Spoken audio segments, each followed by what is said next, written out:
Kolosov and other immigrants blame one man for much of their trouble, a man who used to work in St. John's and is now wanted by police.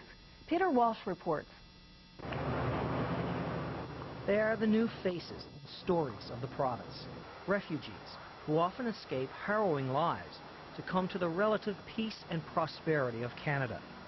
This is the story of how some refugees in St. John's say they ran into corruption, the kind they thought they had left behind.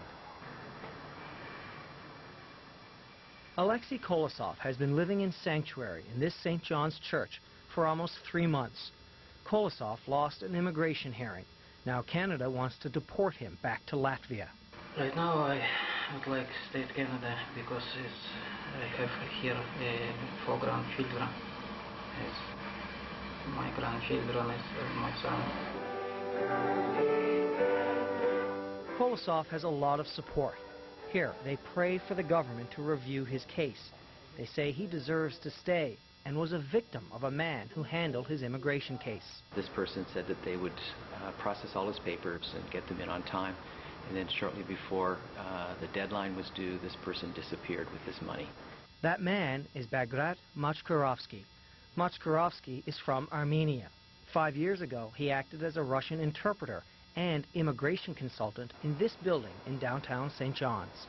CBC has spoken to 3 refugees who face possible deportation other than Alexei Kolosov. They all say they wasted their time and money on Bagrat Mochkarovsky and are still feeling the effects today. They say they gave him their money and in return received little or no service. I received his application, yes. Donna Jeffrey volunteers to help refugees. She says she had to clean up a mess left by Mochkarovsky in the Alexei Kolosov case. And it was deplorable. It wasn't anything. It was nothing. I mean, how he argued the case. He didn't look, he didn't help, but he went through the ritual of writing things down, but it was nothingness. This man is facing a deportation hearing. He asked not to be identified because he says he is a political refugee. He claims he was once tied to a chair with a gun pointed at his head. He says Mochkarovsky asked for $5,000 to represent him. He paid $400, but eventually fired Mochkarovsky.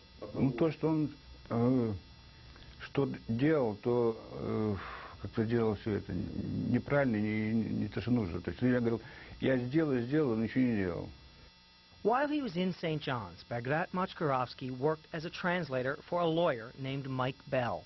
Mike Bell wouldn't do an on-camera interview, but said he fired Mochkarovsky too. The lawyer says Mochkarovsky was overstating his role to refugees and taking money in Bell's name, but keeping it for himself. CBC has also learned the Canadian government has a warrant out for Mochkarovsky's arrest, stemming from his time in St. John's. The government accuses Mochkarovsky of fraudulently claiming tax benefits on $324,000. Mochkarovsky moved to Florida before the arrest warrant was issued in 2003. It's difficult to know exactly how many people came in contact with Bagrat Mochkarovsky, but CBC has spoken to 4 refugees in total who say they gave him money and were represented poorly or not represented at all. In a phone interview from Miami, Mochkarovsky says he only worked as an office manager and interpreter to Mike Bell. He denies acting as an immigration consultant or taking money for little or no service. He says all money was passed on to his former boss, Mike Bell. As for the tax fraud charges, Mochkarovsky is fighting payment in federal court. There's bad news for anyone facing deportation who believes their case was hurt by Bagrat Mochkarovsky. And it comes from this man.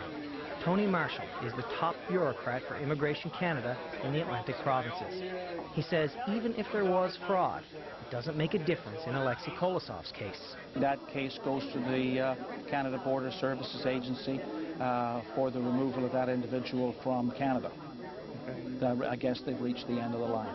Не думал, что люди, как бы сказать, на чужом, как бы, ну, неприятностях, как горе, хотят наживаться так и их обманывать.